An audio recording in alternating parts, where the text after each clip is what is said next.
Olá, seja muito bem-vindo ao Talento em Foco Especial Entrevista. Hoje com Rômulo Santos. Você já ouviu falar em investigação apreciativa? Será que faz diferença na nossa tomada de decisão o ângulo pelo qual nós avaliamos uma determinada situação?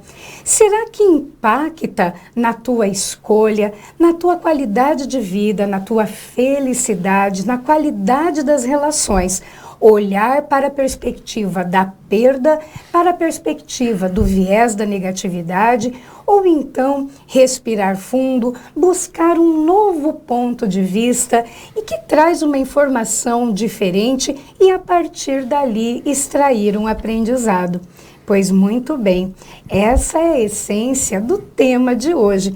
Você está aqui no Talento em Foco, eu sou Érica Lotes e com você o tema Investigação Apreciativa. E para tratar deste tema não poderia ser diferente. Eu estou aqui com o meu grande, admirável amigo Rômulo Santos. Rômulo, seja muito bem-vindo ao Talento em Foco. É uma alegria receber você aqui para tratar de um tema tão importante e que pode fazer tanta diferença, tanto na vida das pessoas, como na cultura de uma organização, na construção de um time. Seja muito bem-vindo, Rômulo. Obrigado, Érica. Também me senti muito honrado pelo convite. Estou muito feliz com você. Legal. Então, eu queria começar assim. Conta para mim um pouquinho da biografia. Quem é Rômulo?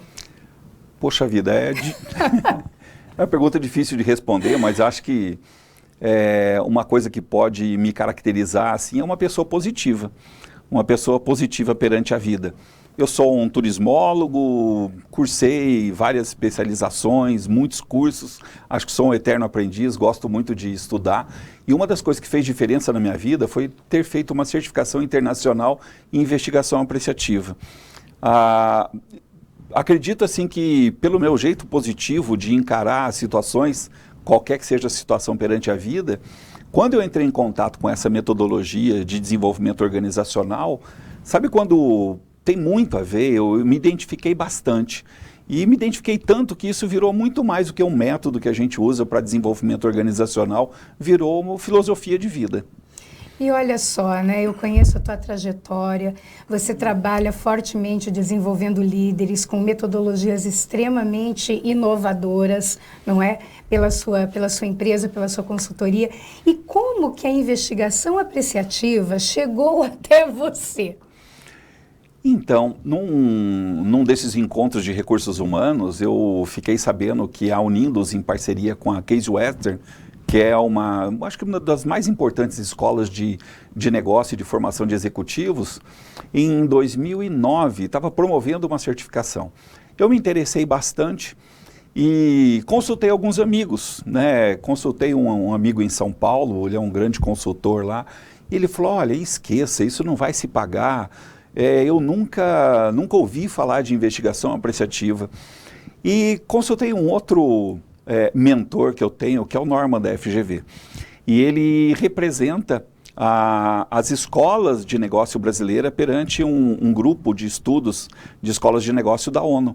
E ele falou, poxa, é a segunda vez que eu estou ouvindo falar de investigação apreciativa. Uma foi há 2 anos, num seminário que a gente fez lá na ONU, e o modelo do seminário foi investigação apreciativa, e essas escolas de negócio, elas se comprometeram a usar abordagens mais apreciativas na formação de executivos. Quando eu escutei isso, eu não tive dúvida, né? Eu fiz um investimento, mas principalmente de tempo, porque a formação foi muito prática. A gente entrava em contato com conceitos e fazia aplicação. Então foi assim que ela apareceu, felizmente, na minha vida lá em 2009. E de lá para cá, eu tenho usado em tudo. Uhum. Né?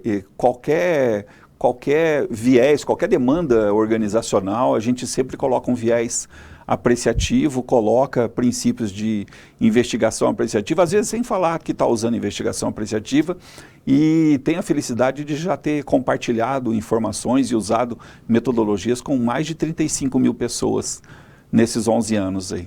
Pois é, eu conheci esse tema realmente por seu intermédio. E a partir daí tenho aplicado e faz muita diferença mesmo na forma de conduzir, desde planejamento estratégico, a condução dos times, a formação das equipes. Então, olha só, né? Você já deve estar super curioso. O que é essa tal dessa investigação apreciativa? O que é isso, Rômulo? Olha, eu percebo assim que é mais fácil a gente usar do que explicar. Mas, na verdade, investigar vem lá da maiêutica de Sócrates. Né? A gente, por meio de perguntas, encontrar soluções. Dependendo muito da pergunta, o coaching usa muito isso, várias metodologias usam isso. Investigar, fazer perguntas. E apreciativo, o que tem de bom. Porque tem gente falando assim que... Tem muitos gurus aí dizendo que parece que a gente está vivendo uma cultura do déficit. Se você for pegar várias áreas de desenvolvimento, eu tenho uma sobrinha que ela é médica e esses dias ela estava comemorando que o CID, né, o catálogo de doenças, tinha 2.000 e pouca, foi para 4.000 e pouca. Eu falei, Fernanda, isso é legal? Né? Será que... Poxa, é a área de saúde e eles catalogam doenças, né? Mas se você for perceber, né, eles investigam muito, não que isso não seja importante. E a pessoa que sistematizou a psicologia positiva fez uma pesquisa num jornal de psicologia internacional que existe há 70 e poucos anos. Ele encontrou cerca de 60.000 artigos publicados. E sabe quantos desses artigos investigavam as coisas boas que acontecem com a gente, como felicidade, amor, esperança, gratidão? 2% dos 60.000. Então, não que seja errado fazer investigação do que não dá certo. Hoje a gente sabe de muitas patologias, distúrbios, transtornos, pelas investigações que foram feitas. Mas a gente vê... Às vezes basta ligar a televisão, você vê que na área de comunicação também, você liga um jornal, o que aparece mais? Coisas positivas ou negativas que aconteceram na sociedade? E ambas acontecem. Não acontece só coisas positivas, nem só coisas negativas, mas parece que a gente dá uma atenção, a gente tem um viés negativo. Se você for para a área de gestão, eu trabalho muito com empresas que têm programas de qualidade, e usam muitas ferramentas, mas normalmente para trabalhar não conformidade. E às vezes eu faço uma pergunta que eu deixo todo mundo em silêncio, né? Mas que ferramenta vocês usam para trabalhar conformidade? E as pessoas ficam em silêncio. Não é errado trabalhar o erro, diminuir o erro, aumentar a conformidade. Mas esse viés, principalmente quando a gente fala de pessoas, ele gera um impacto muito ruim. Imagina a gente se relacionar normalmente lembrando, dando feedback, valorizando muito mais do que aconteceu de errado do que deu certo. Eu acho que nós somos seres humanos tão fantásticos que, apesar disso, eu acho que a gente ainda se dá muito bem, na verdade. E sempre tem uma coisa assim que a gente pensa na Catuetê. Imagina só como seriam nossas relações, nossos resultados, se a gente fosse muito mais apreciativo do que a gente é. É até uma questão de justiça, porque a gente acerta muito. Mas talvez a gente não pesquise tanto, não investigue tanto o que a gente acerta. E isso é interessante porque, na verdade, não se trata de negar a inconformidade, não é? Mas se trata de olhar ali e não permanecer nela, não é? É procurar ir adiante. E esse é um aspecto muito interessante, porque aí você traz duas grandes questões, né? A capacidade de fazer perguntas, porque muitas vezes nós somos tão programados só a dar respostas, e a capacidade de buscar realmente uma nova perspectiva para ter um olhar de valor sobre aquilo, porque é dali que eu imagino o quanto o impacto isso tenha no motivo de uma ação para as pessoas, né? E nesse sentido, eu também gostaria de te perguntar qual é a conexão, né? Vamos imaginar se nós colocamos aqui, como nós podemos usar essa comunicação positiva na carreira, na escolha da carreira, na condução da carreira, e em aprender com as situações que nos pegam de assalto como essa que nós estamos vivendo agora, não é? Então, como é que a gente pode usar a investigação apreciativa para a construção da nossa carreira e para lidar com essas situações que nos tomam de assalto sem avisar? Olha, eu acho que são duas respostas aí, né? Vamos pensar na carreira. Tem um livro que fala de como a gente desenvolver cada vez mais os pontos fortes. Se a gente quer se tornar mais forte ainda, desenvolver os pontos fortes. Então, acho que começa desde lá de casa, né? Desde muito cedo, na infância. Normalmente, quando, poxa, o filho chega em casa e fala assim, poxa, pai, mãe, melhorei minhas notas. Por exemplo, ele tinha 2 notas que não estavam muito legais e agora só tem uma não muito legal. E o que acontece? Normalmente se paga, se investe para desenvolver melhor aquela que ele não foi bem. Provavelmente não é ali que ele vai seguir, né? Não que não seja importante ele melhorar, porque na verdade o conhecimento é todo conectado, é todo integrado. Mas, poxa, o ideal seria a gente fazer aulas de reforço naquilo que a gente não vai bem e naquilo que a gente vai bem. Na carreira, às vezes a gente desenvolve, a gente busca fazer cursos nos gaps. E, na verdade, bom, é importante a gente diminuir gap, mas principalmente fazer um investimento naquilo que você é muito bom, nos seus pontos fortes. Né? Porque ao invés de eu me tornar um profissional que tem uma média de várias competências, eu vou ter competências muito bem desenvolvidas e provavelmente vai ser ali que eu vou inovar, que eu vou criar, que eu vou fazer muita diferença para a organização. Pois é, e assim, na sua visão, como é que uma pessoa ela pode fazer uma investigação apreciativa com ela mesma para ela se acomodar com isso? Porque muitas vezes o talento dela é para uma área que a família não aprova. E aí, o que você diria para essa pessoa? Então, na verdade, se às vezes o que me brilha o olho trabalhar, né, não fica disponível logo de início, dá um significado naquilo que eu vou fazer numa carreira de transição. Eu vejo muitas pessoas assim, dizendo, poxa, eu estou fazendo isso aqui porque, poxa, eu preciso ter uma renda, eu preciso ter alguma coisa.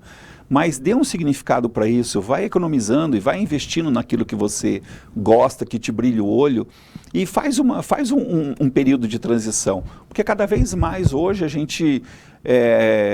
o tempo nas organizações está diminuindo muito. Eu vejo pelas minhas filhas. Outro dia, a minha filha mais nova chegou, olhou para mim e falou assim, poxa pai, nossa, eu já estou há 2 anos nessa empresa, eu não sei o que está acontecendo comigo.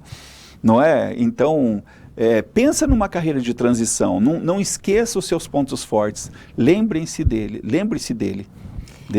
E que isso é que dá a força, né? Os pontos positivos, esses são núcleos doadores de força mesmo, para que se atinja a excelência. E como é importante ter isso em perspectiva, né? Muito bem, Rômulo, muito obrigada. Fechamos aqui o nosso primeiro bloco. Continue conosco. Talento em Foco especial entrevista com Rômulo Santos e o tema é investigação apreciativa.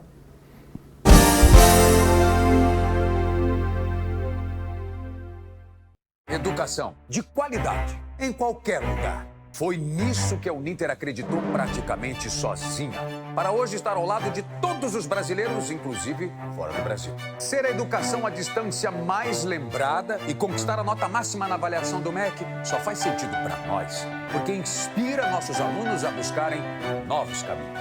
O caminho da dedicação fez 5 deles conquistarem nota máxima no ENAD. O caminho do trabalho sério trouxe o prêmio de melhor agência de jornalismo experimental da região sul. Abraçando as grandes ideias, tivemos a startup vencedora de um acirrado Prêmio Nacional de Inovação. E ainda são diversas aprovações em concursos, excelentes colocações no mercado e vidas profundamente transformadas. Para o Uninter, ser melhor não tem nada a ver com outras instituições, não. Tem a ver com você. Vence a mudança.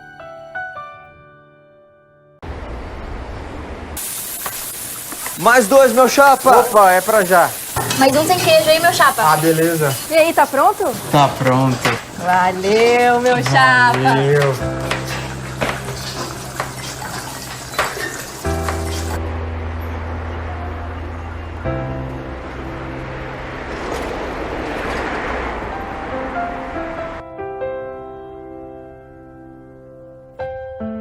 Tá muito complicado pra mim. Calma, pega o multímetro, vamos de novo.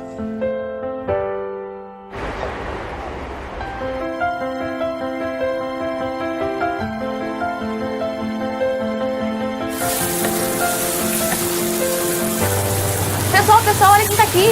E aí, time? Parabéns, meu engenheiro. Obrigado.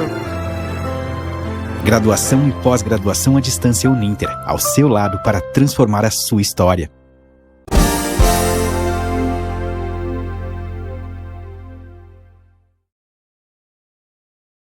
Olá, estamos aqui de volta com o Talento em Foco, especial entrevista com Rômulo Santos e o tema investigação apreciativa.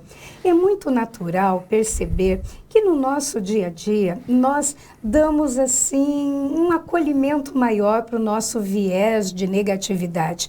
Tendemos a olhar as questões às vezes por aquele lado que não nos favorece ou pelo lado da dor. E tá tudo bem até aí, até porque o nosso cérebro, ele é como se fosse um velcro para coisas ruins e muitas vezes um teflon para coisas boas. E isso se dá em virtude até do processo de evolução. Nós precisávamos, enquanto espécie, estar muito atentos ao perigo para não virar churrasco no jantar.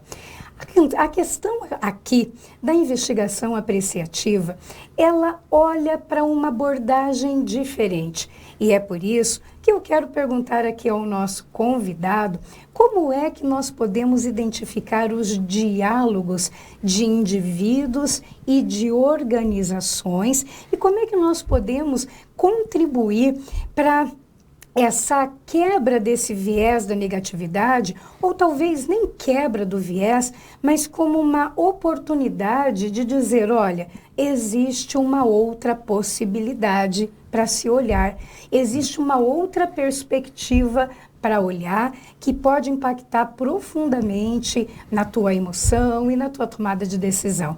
Então a minha pergunta para você é exatamente essa. Como é que nós podemos identificar os diálogos nas pessoas e nas organizações e como que a investigação apreciativa ela pode atuar sobre isso? Tá. Olha, acho que dá para responder algumas perguntas simples, né? As últimas 10 reuniões que você foi convidado a participar, era para avaliar coisas que deram certo ou que não deram muito certo, né? Os e-mails que você recebe e-mails, poxa, te agradecendo que você entregou o relatório no horário certo, na data certa, o relatório estava com muita qualidade, ou poxa vida, olha, estou te cobrando porque atrasou, alguma coisa assim. Então, a gente pode olhar no dia a dia se a gente ocupa mais tempo, que deu certo ou não. E acho que você foi muito correta e assertiva na hora de dizer assim, não é negar o que não deu certo, mas a gente equilibrar isso. Porque normalmente a gente tem um viés muito mais para o déficit, né? E com mais de 20 anos como consultor, é muito comum chegar em organizações e as pessoas me apresentarem, por exemplo, uma pesquisa de clima. Olha, está aqui a pesquisa de clima, a gente quer melhorar o clima e esses são os gaps, esses são os pontos que a gente não foi bem. Aí a gente costuma, às vezes nem fecha o trabalho, mas a gente diz, vamos trabalhar esses junto com aqueles que foram muito bem? Porque provavelmente é nesses que a gente foi muito bem que a empresa vai ficar mais atrativa, que as pessoas vão continuar, que você vai fazer retenção. A não ser que tenha algum ponto que não foi bem e ele é um grande... atrapalha demais as relações da empresa com seus colaboradores ou com a comunidade ou até com pessoas que queiram, né, trabalhar naquela empresa. Então, eu acho que uma dica bem legal é perceber assim, poxa vida, quando eu vou dar feedback, eu lembro mais do que deu errado com a minha equipe ou eu consigo equilibrar, né? Quando a gente vai fazer planejamento estratégico, a gente olha mais ameaças e pontos fracos ou olha muito oportunidades e forças? Então, normalmente a gente, treinando o olhar, treinando o ouvido, a gente já consegue ir percebendo qual que é o viés que a gente tem numa organização e nos profissionais, porque né, quem acaba fazendo o viés da organização são as pessoas que ali trabalham, né? São as pessoas. E é interessante quando você traz, né, a questão do planejamento estratégico, quando você traz lá pontos fortes e pontos fracos, as fraquezas. Essa palavra em si, ela já carrega uma âncora de paralisia e de peso, quando na verdade não é o negar aquilo, mas é de que maneira isso me traz uma oportunidade de desenvolvimento. E isso muda completamente o posicionamento das pessoas. Isso é uma coisa que eu também observo muito, o feedback quando ele é dado pro passado em cima do erro. Acontece que isso já é uma entrega. E o que é importante que essa pessoa aprenda e se desenvolva para dar conta dos desafios futuros? Porque, como você falou, hoje tudo é muito dinâmico. E uma coisa que é interessante também, Rômulo, às vezes eu ouço muito isso, né? Ah, mas você quer trabalhar os pontos fortes. Isso é psicologia do auto-engano. Então, nós temos aqui uma oportunidade para criar uma divisão, né? Qual que é a diferença de olhar para o positivo, aquilo que deu certo, aquilo que edifica, aquilo que é o núcleo doador de força, aquilo que impulsiona a mudança e o auto-engano, na sua visão? Então, eu sempre leio reportagens, pesquisas a respeito dos dois. Esse é um tema que é muito interessante para mim.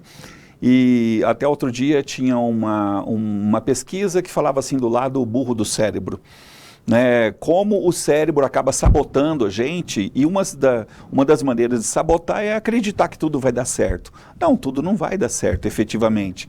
Mas a hora que eu traço uma perspectiva positiva, a hora que eu aprendo com erros e que eu analiso, por exemplo, em planejamento estratégico, o que não deu certo, mas principalmente o que está dando certo, e eu vou equilibrando isso, eu consigo ter um resultado melhor.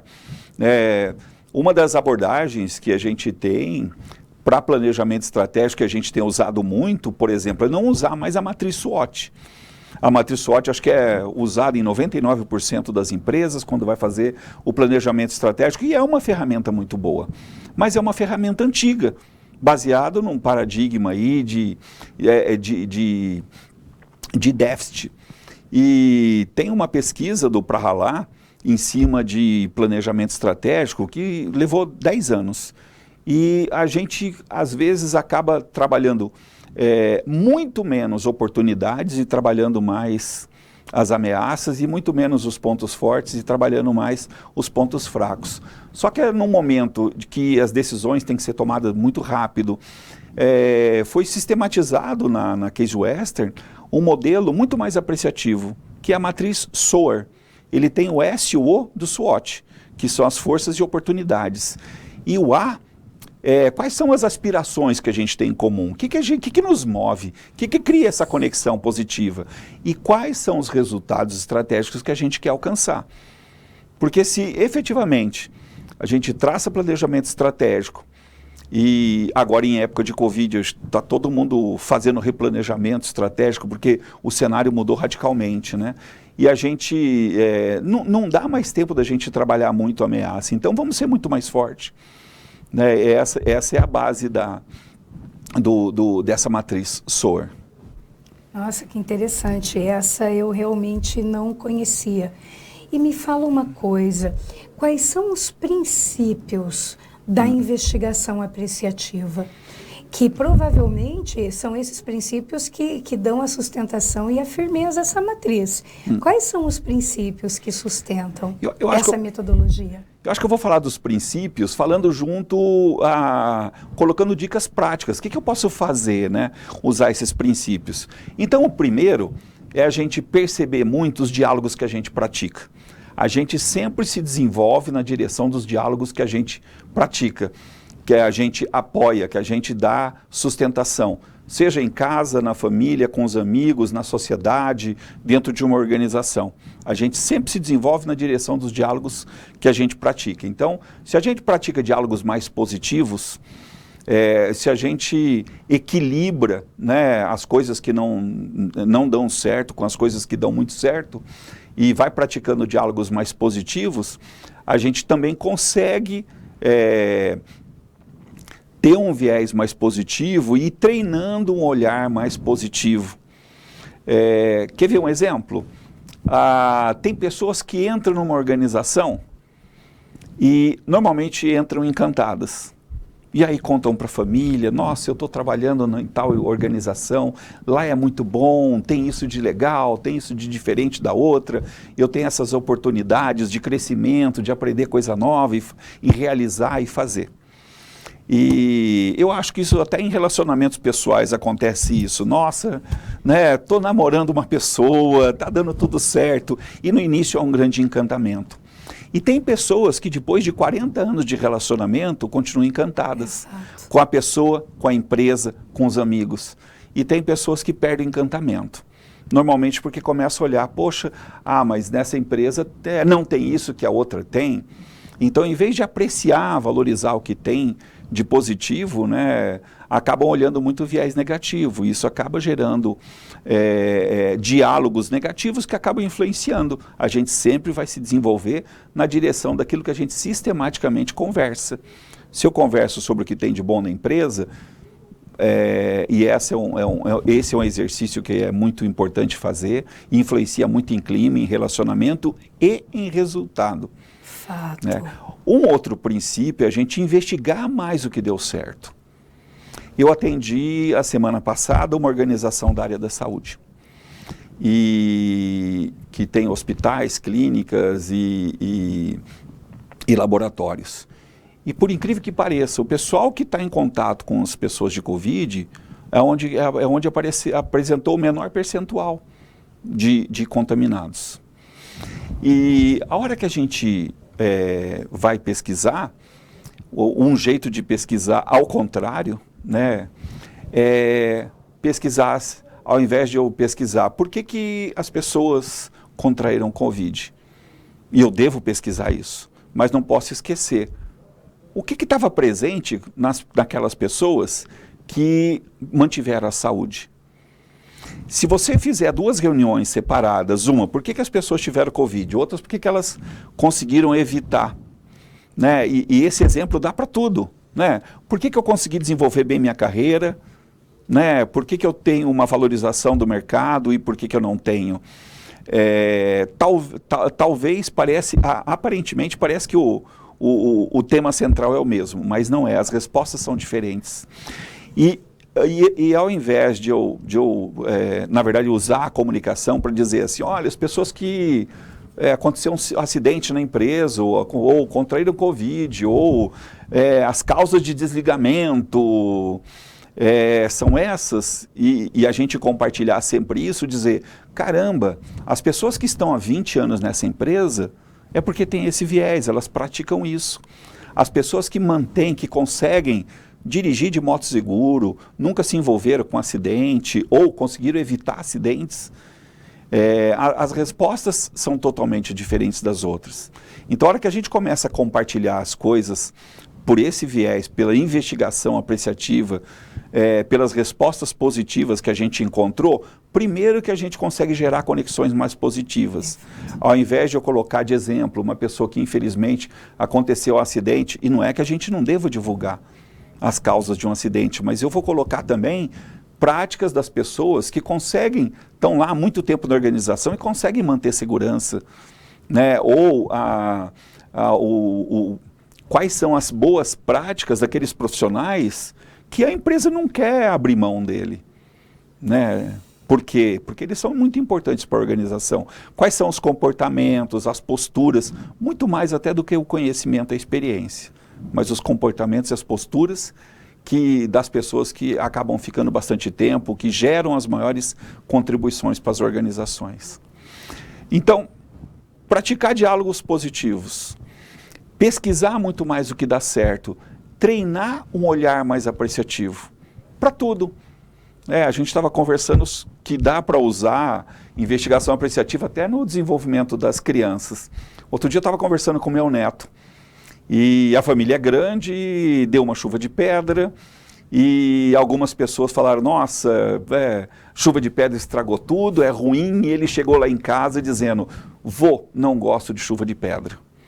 Aí eu comecei a investigar, vamos investigar e ser apreciativo, né? Mas por quê? Porque é perigoso. Efetivamente é perigoso, a gente tem que se abrigar. Agora, o que tem de positivo? Poxa, ela renova a natureza, as folhas mortas das árvores vão cair, faz parte, é um fenômeno natural, né? E dá para a gente, mesmo de algumas situações muito adversas, tirar uma experiência, te ressignificar. Né? Eu acho muito legal quando ele olha para a janela e fala, poxa, vô, hoje está chovendo, olha que legal. Né? Aqui em Curitiba a gente está precisando de água, olha, está abastecendo os reservatórios. Aí no outro dia ele chega e fala, poxa, olha, hoje tem sol, olha que bacana, vai dar para a gente brincar disso, fazer aquilo e dar um significado diferente para tudo que acontece. Mais natural, mais apreciativo. Mais apreciativo e o quanto isso é muito mais leve. Inclusive, Rômulo, você colocando isso, existe uma forma também de processo de seleção de pessoas em que o candidato ele é convidado a fazer uma nota de coisas que talvez de período, numa linha do tempo, daquilo que não foi bom com ele. E aí dizer o que isso levou você a desenvolver de competência, de que maneira ultrapassar isso, que aprendizados, que competências, que saberes essa situação permitiu que você desenvolvesse para que você estivesse até aqui. Então, é um olhar muito apreciativo até mesmo na seleção de pessoas. E aí, já que estamos falando na questão da seleção de pessoas, eu gostaria de perguntar para você o que pode ser feito efetivamente na gestão de pessoas, nos profissionais, agora olhando para o clima organizacional, olhando para a cultura, olhando para o gestor. Olha, eu acredito, né, e a minha experiência tem mostrado isso, que a gente pode equilibrar muito o olhar que a gente tem sobre o desenvolvimento de líderes, desenvolvimento de pessoas, desenvolvimento de estratégias, desenvolvimento organizacional, clima. Nós, na Catuete, a gente costuma 70% do tempo de um programa de desenvolvimento de líderes falar de desenvolvimento de pontos fortes do líder, da sua equipe, da organização.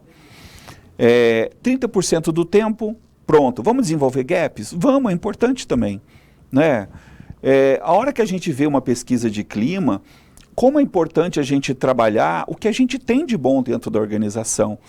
A gente olhar 70% das ações a serem desenvolvidas após uma pesquisa de clima, serem a partir dos pontos fortes identificados. Porque é tão bom trabalhar nessa empresa. Né? O que a gente tem de mais forte? E ficar mais forte ainda.